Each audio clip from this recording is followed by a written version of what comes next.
नमस्ते दोस्तों। आज हम एक ऐसे व्यक्ति की कहानी सुनाने जा रहे हैं जिसने न केवल कला के क्षेत्र में बल्कि विज्ञान और इंजीनियरिंग में भी अपनी अमिट छाप छोड़ी है। आज मैं आपको एक ऐसे महान कलाकार की कहानी सुनाऊंगा जिसने अपने समय से बहुत आगे की सोच दिखाई। उनकी सोच और रचनात्मकता ने उन्हें एक अद्वितीय स्थान दिलाया। जी हां, हम बात कर रहे हैं लियोनार्डो दा विंची की। एक ऐसा नाम जो सदियों से कला और विज्ञान के क्षेत्र में प्रेरणा का स्रोत बना हुआ है। लियोनार्डो का जन्म 15 अप्रैल 1452 को इटली के विंची नामक गांव में हुआ था। यह गांव उनके नाम के साथ हमेशा के लिए जुड़ गया। बचपन में ही उनकी प्रतिभा के कई संकेत मिल गए थे। वह एक असाधारण बालक थे जिनकी रुचि हर चीज में थी। उन्होंने कला, विज्ञान और गणित में अद्भुत रुचि दिखाई। उनकी जिज्ञासा और सीखने की ललक ने उन्हें हर क्षेत्र में निपुण बना दिया। जब वह 14 साल के थे तो उन्हें फ्लोरेंस के एक मशहूर कलाकार वेरोकियो के पास प्रशिक्षु के रूप में रखा गया। वहां उन्होंने कला की बारीकियों को समझा और सीखा। वहां उन्होंने पेंटिंग और मूर्तिकला की बारीकियां सीखी। वेरोकियो के साथ काम करते हुए लियोनार्डो ने अपनी कला को और भी निखारा। उनकी पहली बड़ी कृति द लास्ट स्पर ने उन्हें रातों रात मशहूर बना दिया। यह पेंटिंग आज भी कला प्रेमियों के बीच बहुत लोकप्रिय है। लेकिन लियोनार्डो केवल एक चित्रकार ही नहीं थे। वह एक बहुमुखी प्रतिभा के धनी व्यक्ति थे जिनकी रुचि कई क्षेत्रों में थी। वह एक वैज्ञानिक, इंजीनियर और आविष्कारक भी थे। उनके आविष्कारों ने विज्ञान और तकनीक के क्षेत्र में नई दिशाएं खोली।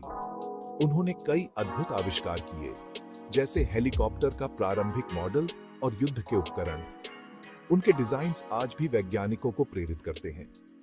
उनकी नोटबुक्स में हमें कई ऐसे डिजाइन्स मिलते हैं जो उनकी असीमित कल्पना शक्ति का प्रमाण है। इन नोटबुक्स में उनके विचार और आविष्कारों की झलक मिलती है। आपने मोनालिसा का नाम तो जरूर सुना होगा। यह पेंटिंग लियोनार्डो की सबसे प्रसिद्ध कृति है। यह लियोनार्डो की सबसे प्रसिद्ध चित्रकृति है। मोनालिसा की मुस्कान के रहस्य ने सदियों से लोगों को हैरत में डाल रखा है। मोनालिसा की मुस्कान के रहस्य ने सदियों से लोगों को हैरत में डाल रखा है। इस पेंटिंग में लियोनार्डो ने अपनी असाधारण तकनीक और दृष्टिकोण का प्रदर्शन किया है। लियोनार्डो ने इस पेंटिंग में अपनी असाधारण तकनीक और दृष्टिकोण का प्रदर्शन किया है। उनकी कला में गहराई और संवेदनशीलता का अद्भुत मेल है। लियोनार्डो की खासियत यह थी कि वह हमेशा नई चीजें सीखने और समझने की कोशिश करते रहते थे। उनकी जिज्ञासा ने उन्हें एक महान वैज्ञानिक और आविष्कारक भी बनाया। वह प्रकृति के रहस्यों को जानने के लिए बहुत उत्सुक थे। उन्होंने प्रकृति के हर पहलू का गहराई से अध्ययन किया। उनकी जिज्ञासा और खोज की भावना ने उन्हें सबसे महान कलाकारों में से एक बना दिया। उनकी रचनाएं और आविष्कार आज भी हमें प्रेरित करते हैं। 2 मई 1519 को लियोनार्डो ने इस दुनिया को अलविदा कह दिया, लेकिन उनकी कला और आविष्कार आज भी हमें प्रेरित करते हैं। उनकी विरासत अमर है। उन्होंने हमें सिखाया कि हमेशा नई चीजें सीखते और खोजते रहना चाहिए। उनकी जीवन यात्रा हमें यह संदेश देती है कि जिज्ञासा और रचनात्मकता का कोई अंत नहीं है। तो दोस्तों, उम्मीद है कि आपको लियोनार्डो दा विंची की यह कहानी पसंद आई होगी।